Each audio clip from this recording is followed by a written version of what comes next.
In the last video, you guys saw us struggling to get our Project Hellcat ready for Ontario's first ever drag and drive event called Dragway Rush. Now, if you haven't seen the last video, click up here, check it out, and the rest of this one will make a little more sense.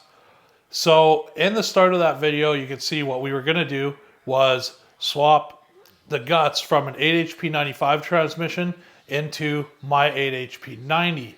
Reason being, if you've been following the car, you know that I blew the 8HP 90 up at the end of last drag race season. And we had a brand new 8HP 95 sitting around, but it was a four-wheel drive transmission, so we couldn't just put the whole thing into our Hellcat. So the plan was we were going to take all the guts out, put it in the 8HP 90 case as a temporary solution because we were eventually going to Turbo 400 swap the car. Unfortunately, that didn't work out. As you saw in the previous video, the stator does not fit into the 8HP 90 case. It seems there are some machining differences. So at the end of the day, that didn't work. Because we were going to Turbo 400 swap the car, we did have a transmission and a couple parts sitting around. I'm telling you, there's a 400 next door. Or we could do that. With the belt housing on it. It's already set up.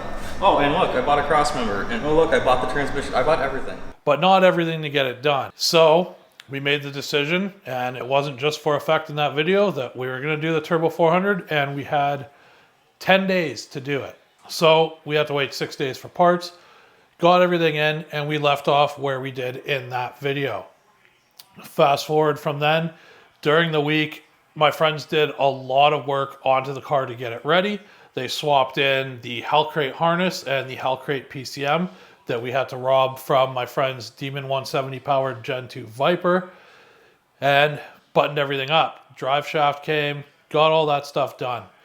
So what I did was, in the middle of all this, I emailed my tuner and basically said, hey, we're going to put this Turbo 400 into my car. We've got to use this Hellcrate PCM. Was talking about what needed to be done and tuned for that. Now, the tuner ended up being on vacation, which is awesome. Good for him. He deserves it. He works hard. And it just, you know, that's just my luck. That's fine. So what I ended up doing was I decided that I was just going to copy the tune from the stock PCM over to the Hellcrate PCM. And I am by no means a tuner. There could be some tables that are different. I'm not sure. But there is a function in HP tuners where you can just copy everything over. So that's what I did. We had about 2-3 hours before we were going to load the car up on the trailer and take it to the track. Finally got it started up, and believe me guys, this is the way we did it. We really leaned into David Freiberger's solution, our thought process of don't get it right, just get it running. Decided to go out, and we went and tested out the trans brake and the bump box.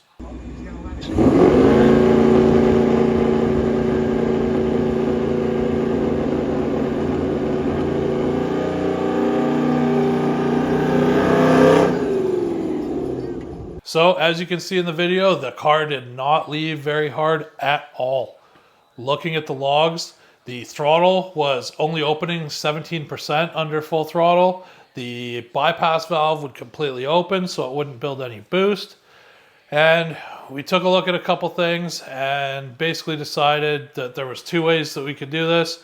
We could take the car to the track and kind of struggle with it all weekend, play with the tune, see if maybe we get it right. Hope we don't blow it up. If we do play with it, like I said, not a tuner. Or we could just go out, spend the weekend with some friends that were competing in the event, drive the route with everybody, and just have a good time. And that's what we decided to do.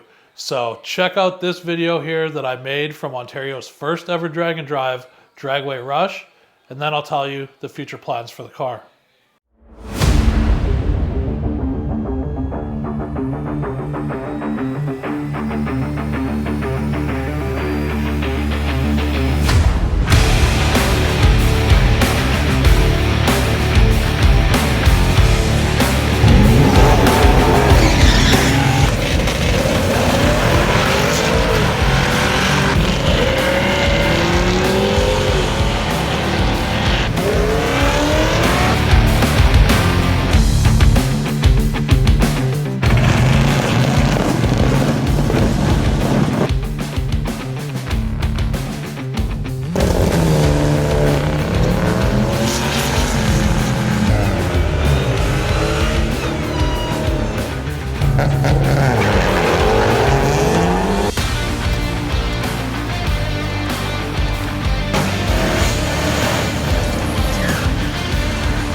So as you guys could see, it was a great weekend. Everybody had a ton of fun. It was an awesome event.